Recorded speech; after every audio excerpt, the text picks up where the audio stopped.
Salut les truquistes, aujourd'hui petit vlog pour décortiquer ma dernière vidéo, Lego Captain vs Lucha.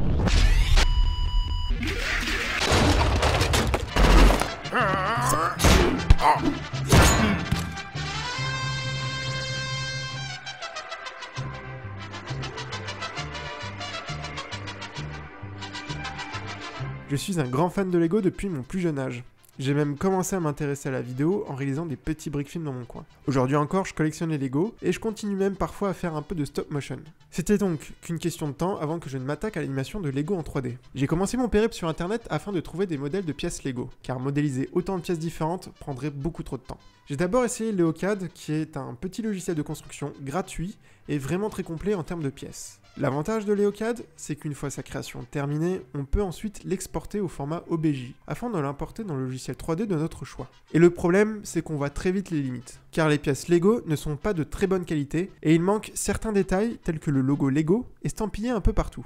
Sans parler du fait qu'il faut réaliser soi-même les textures, ce qui n'est pas impossible, mais qui prend beaucoup de temps. Leocad est donc une solution pour des rendus peu détaillés, mais par conséquent très rapides. Il peut sans doute servir pour les pièces Lego qui sont en arrière-plan. J'ai donc continué mes recherches jusqu'à trouver le Graal, le site internet Mecabrick. Mecabrick est une sorte de Leocad en ligne, offrant également la possibilité de télécharger sa création pour l'importer dans Blender. Mais la différence est que les pièces Lego sont de très bonne qualité. On retrouve par exemple le logo qui était absent chez Leocad. En plus de ça, Mecabrick propose un add-on conçu pour Blender permettant d'importer sa création et d'ajouter automatiquement par-dessus des textures Lego très réalistes. Il y a tous les défauts propres à ce petit bout de plastique. Les rayures, les empreintes de doigts, la variation de couleurs, le résultat est assez bluffant. Le seul souci, c'est que les temps de rendu sont du coup bien plus longs. Ce n'est pas très gênant pour une image fixe, mais pour une animation de plus de 800 images, ça devient problématique quand il faut en moyenne 8 minutes de rendu par image. Car contrairement à un grand studio qui possède une immense ferme de rendu, je me retrouve avec seulement 2 ordinateurs pour réaliser la vidéo.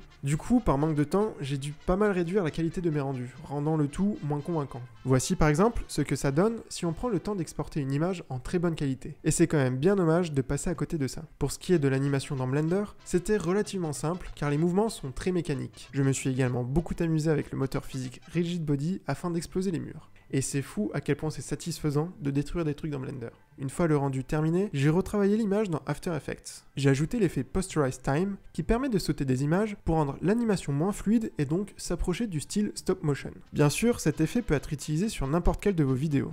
D'ailleurs, j'aurais pu gagner du temps en n'exportant qu'une image sur deux lors du rendu Blender, mais j'étais pas encore sûr de moi sur l'idée de casser la fluidité. J'ai donc préféré avoir le choix par la suite. J'ai également rajouté du bruit numérique afin de simuler une vraie photo, ainsi qu'une légère aberration chromatique sur les bords pour simuler les défauts que peuvent avoir certains objectifs. Pour terminer, j'ai rajouté un léger flicker qui est un défaut propre au stop motion. En conclusion, je suis plutôt satisfait du résultat, même si j'aurais aimé avoir plus de temps ou en tout cas plus de puissance pour pousser l'idée d'une animation réaliste jusqu'au bout. Et voilà, c'est tout pour ce vlog. Je vous dis à très bientôt pour de nouvelles vidéos. En attendant, n'hésitez pas à vous abonner et à nous suivre sur Twitter. Ciao.